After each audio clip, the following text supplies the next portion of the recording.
Sibingelele umhlaba, sibingelele amagumba amane omhlaba wonke. Hawu, yaqala inkathazo. Dokotela 2+2 072737H514.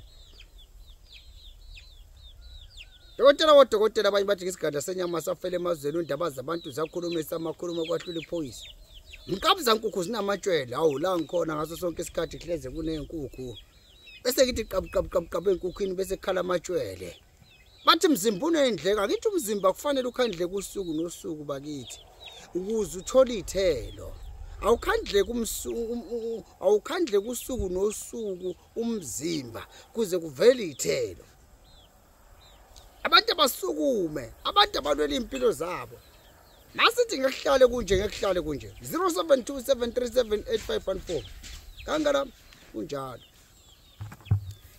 Baphakama abantu baphakamela impilo zabo, baphakama abantu baphakama esizweni, baphakama abantu baphakamela usizi nenhlupheko. Siyathwala kanzima kodwa sithanda ukuthwala kanzima. Siyahlupheka kodwa sithanda ukuhlupheka. Ngenze njani? Okay. Uma useThekwini eYMCA rank, hamba uye eYMCA rank. Angithi ufuna ukuya kaSigadla, hamba eYMCA rank, ufuna ufike uthatha ama-taxi.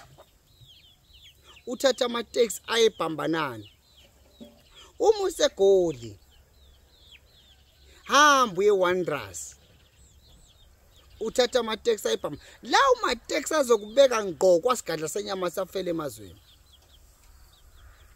UseGoli, useThekwini, ikubeka ngqo la ekhaya phakathi. Ngenhlahla ke awuze uduke mawuza kimi ngoba ngiyaziwa phela. Umthakathi odumile, umthakathi ogaya umuthi. Ngugaya ngempela futhi ngisazogaya. Ngiyacela bakithi. Noma ngabe ukuphi uthi umuthi kawusebenzi, ayikho into ezokusiza. Sondela kimi sikhulume. Alright, ngiyadlula lapho. Ngifuna ukukhuluma kakhulukazi ngendaba ethinta uthando. Bakithi, akuzwakali kahle uma sengikubiza imali engaka ngenxa yokuthi ulahlekele isithandwa sakho obone unezithembiso nezifungo ngazo. Obusuchitha imali eningi ubenzela lokho yana lokho. Lento yokudalelwa nothandweni noze ningivuma yiko. Lento yokuthi othandweni nidalelwe yinto engekho leyo. Umuzi uyabiyelwa. Uyakhala manje uthi manje sekuqhuma ama divorce, wawungazini ukuthi ngekuhlale kunje. Hawu sesa divorce manje, uyangidlela umuzi wami, fanele udle vele unabantwana. Kanti wena wawucabanga ukuthi nje kuyoshibilika kuze kuyoba sekufeni. Wenzeni kuze kushibilike nje? Uma ungabethelanga ekhaya, bangena otikoloshe, yangena imkhovuzi, yangena izichitho, zingene ekhaya zibuse. Awubethelanga ekhaya. Ikhaya liyaqiniswa. Uma ungaqiniswanga emsebenzini, uyongena uqoshwe, uyo-apply bakuthathe, bakusayinise bangakubizi uhlale kanjalo. Yonke into iyaqinisa iyasekelwa bakithi. Ongizwayo kangifonere 072737H514. Leyo ukuthi othandweni uthi wena ayisidelelene kuhle thina sesina 10 years. Kusho ukuthini lokho? Kuna 10 years ufake yiphi insimbi yapi? Ngoba thatha insimbi yaseJalimane sigaya umuthi, sigaya insimbi umbophense. Ngiyakutshela mina noma ngabe kuthiwa ufuna ukumcupha, mcuphe. Lokho kubona ukuthi kuhle kuwe bakithi kwenze. Iyabhubha imizi, bayafa abantu bazibulala ngenxa yothando, ngenxa yokwaliwa. Chabo bakithi. Woza la kimi kaMhlaba yalingana sihlale phansi. Ngabe unomuntu wakho ophesha kwelwandle?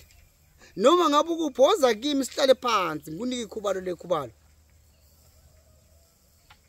Owesilisa uyakhiwa, owesifazane uyakhiwa.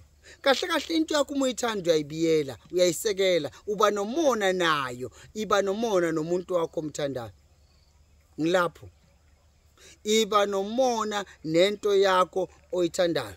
Imoto yini, into umuzi wakho, into umsebenzi, into yakho oyithandayo iba nomona nayo. 072 737 8514.